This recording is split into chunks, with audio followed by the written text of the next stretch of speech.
Saudara, data kebudayaan menunjukkan hingga akhir tahun 2024, Indonesia memiliki 2.213 warisan budaya tak benda atau WBTB Indonesia.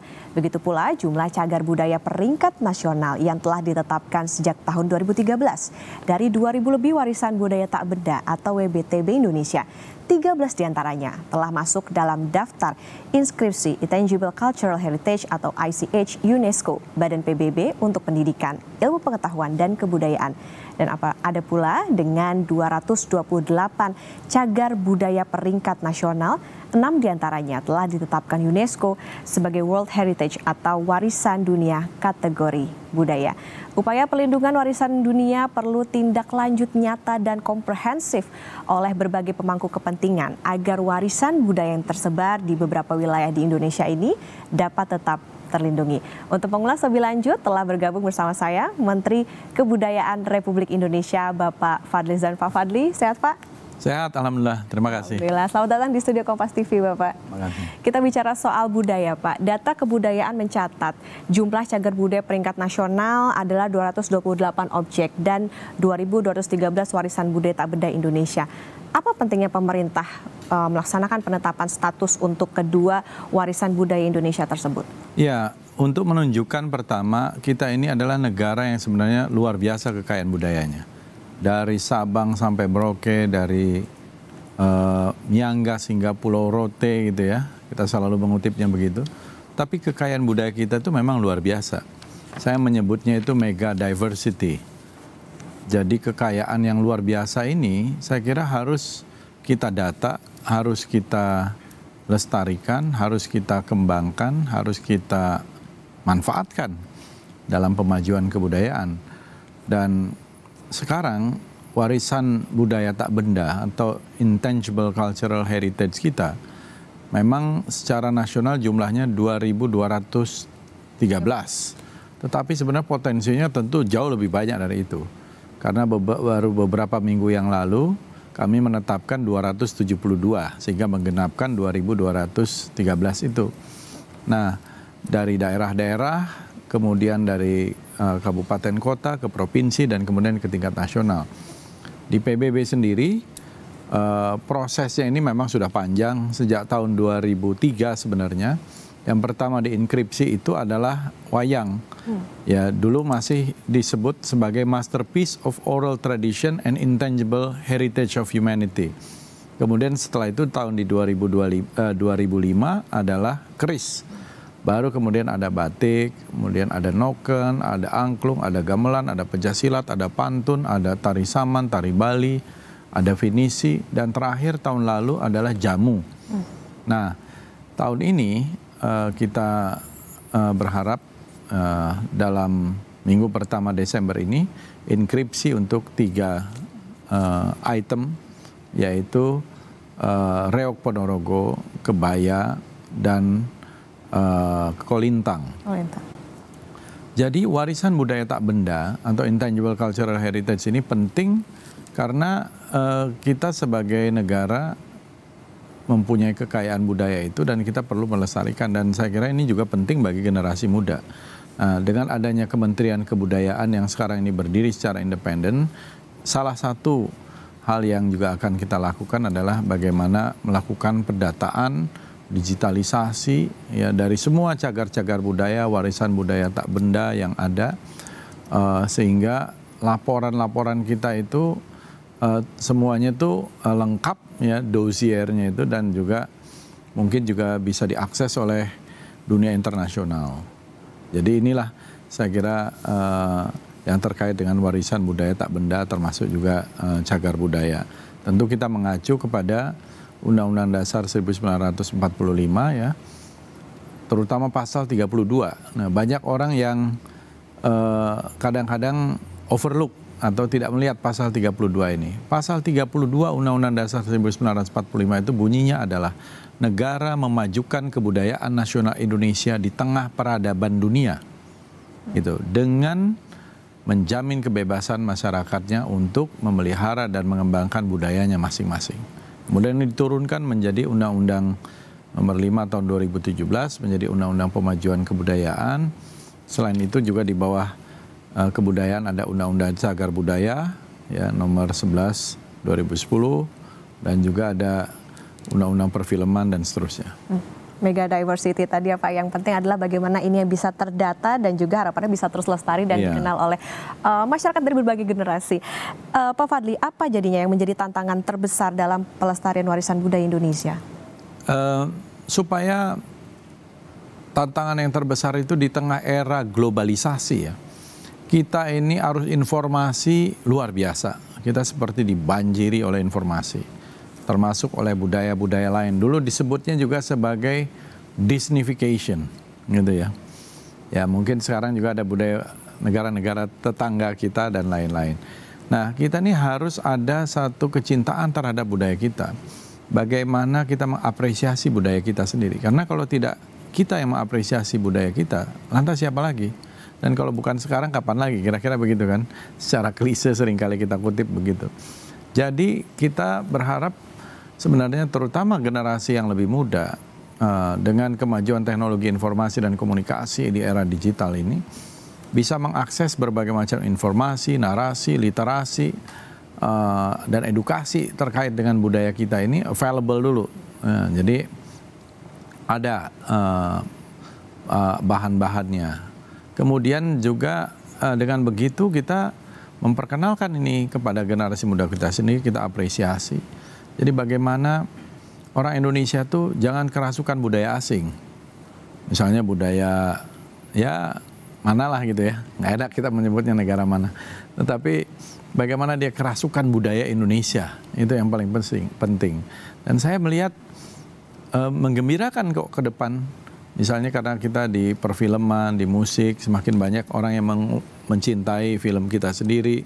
Terbukti penonton kita sekarang ini sudah mayoritas di bioskop-bioskop, begitu juga musik dan lain-lain. Jadi kita sangat optimis. Begitu juga apresiasi kepada cagar-cagar budaya, warisan budaya tak benda lain, kita harapkan seperti itu. Termasuk tari-tari ekspresi budaya, tari-tari tradisional, mungkin pencak silat dan juga banyak lagi lah. Ya, artinya globalisasi ini jadi tantangan, tapi tadi ya Pak ya, kita juga harus sadar dulu nih baru mencintai budaya dan nanti hasilnya juga bisa menjaga budaya tersebut.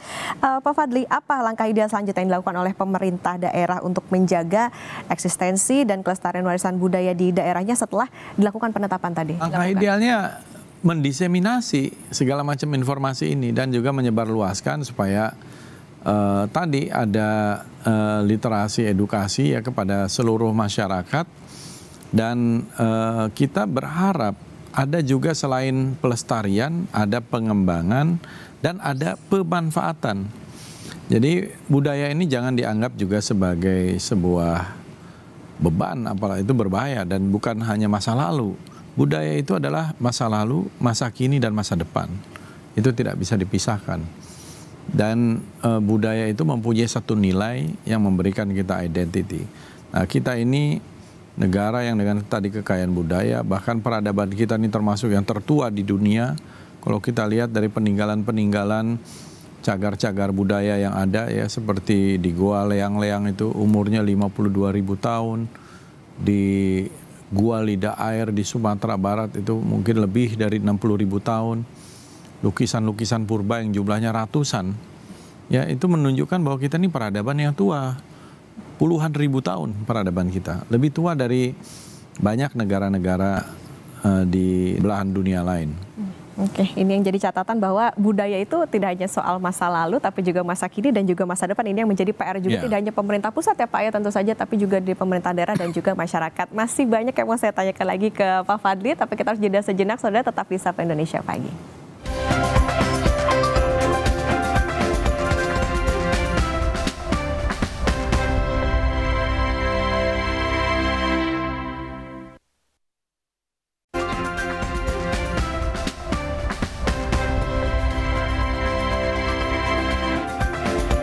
Sapa Indonesia Pagi kembali hadir saudara, masih bersama dengan Menteri Kebudayaan Republik Indonesia Bapak Fadly Zon. Pak Fadly, saat ini kan warisan budaya berperingkat nasional yang tersebut pada poin 1 tadi, 6 yang bersifat kebendaan telah ditetapkan sebagai warisan dunia atau World Heritage oleh UNESCO dan 13 WBTB telah diinskripsi ke dalam daftar representatif ICH UNESCO. Terkait hal ini, kebijakan apa yang diambil pemerintah untuk mempertahankan status tersebut?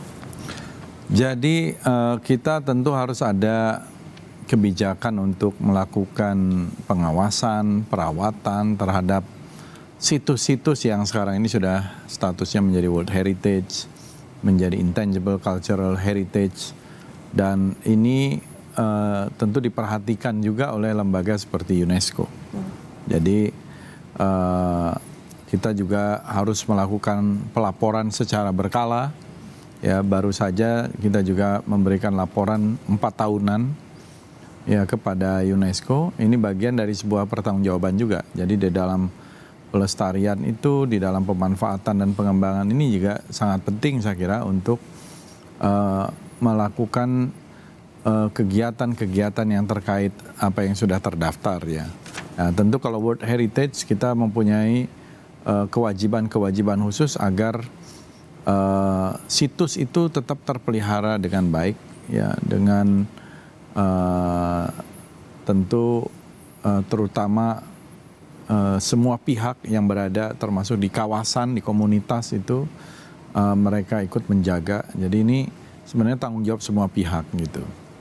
Oke, jadi sudah ditetapkan, sudah terdata, pemerintah juga sudah melakukan pengawasan. PR-nya adalah tentu itu tadi ya Pak ya, bisa saling menjaga.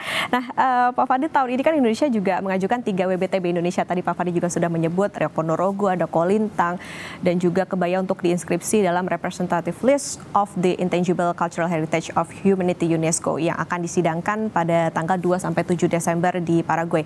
Apa yang menjadi harapan pengusulan warisan budaya Indonesia ini ke tingkat dunia? Pertama, tentu saja meningkatkan sebuah awareness bahwa ini adalah kekayaan budaya yang sudah diinskripsi. Dan yang kedua, saya kira ini juga bagian dari sebuah pengakuan dunia internasional terhadap budaya kita atau budaya yang kita share juga bersama dengan budaya di negara-negara lain. Misalnya dalam soal kebaya, kita memang ada joint nomination bersama dengan Brunei Darussalam, dengan negara tetangga kita Singapura, Malaysia.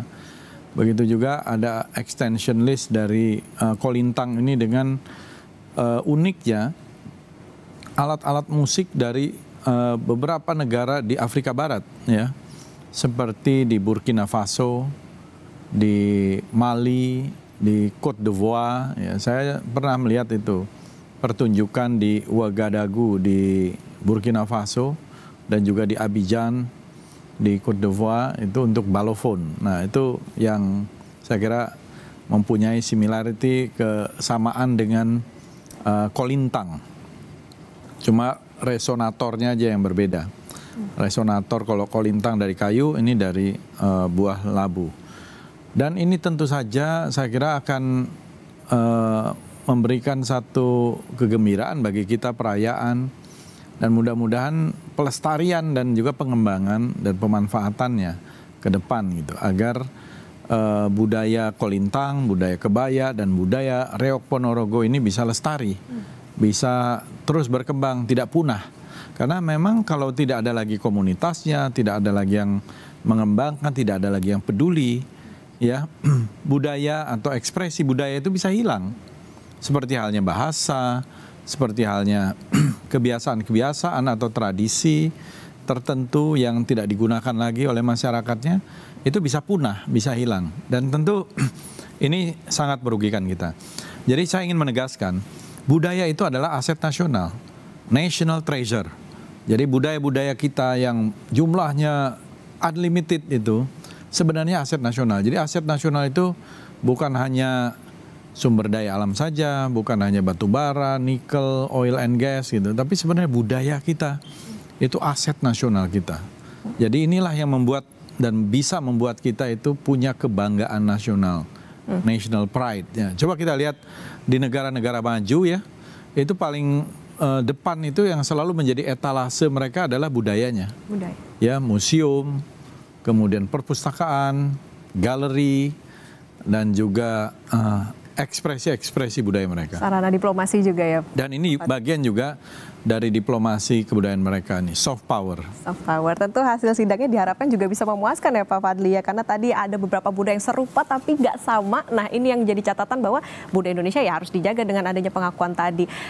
Lalu Pak Fadli, gimana dengan sinergi pemerintah pusat tentunya untuk mendukung perlindungan, pengembangan, pemanfaatan serta pembinaan kebudayaan bersama dengan pemerintah daerah, komunitas budaya dan masyarakat, sehingga harapannya tentu tercipta ekosistem kebudayaan yang berkelanjutan.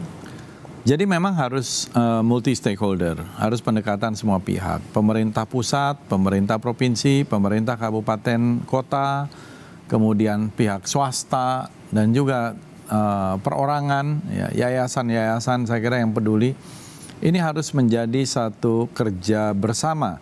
Kalau kita lihat memang ini ada perintahnya juga di dalam Undang-Undang Pemajuan Kebudayaan. Dalam hal pemerintah, dalam hal ini adalah Kementerian Kebudayaan, tentu kami termasuk yang harus bergerak dalam mengorkestrasi ini untuk menciptakan ekosistem budaya tersebut. Misalnya membentuk dana abadi kebudayaan, ya, yang memang ini juga sangat bermanfaat bagi para pegiat, aktivis maupun pejuang kebudayaan kita. Dan kita akan buat ini semakin inklusif, ya, tentu saja dengan standar-standar pencapaian-pencapaian tertentu, apalagi kalau ini terkait dengan merepresentasikan negara. Tetapi kita ingin inklusif dan bisa diakses oleh semua pihak. Dan saya juga dalam 1 bulan lebih ini, hampir 1,5 bulan ya, menjadi Menteri Kebudayaan, sudah bicara juga dengan banyak komunitas budaya. Komunitas budaya mulai dari insan perfilman, insan musik, insan tari, kemudian musik tradisional, masyarakat adat, tradisi, hampir semua lah. Hampir semua undangan juga kita penuhi dan juga kita ikut mendorong merayakan dan bahkan juga kita meresmikan sejumlah museum dan sebagainya.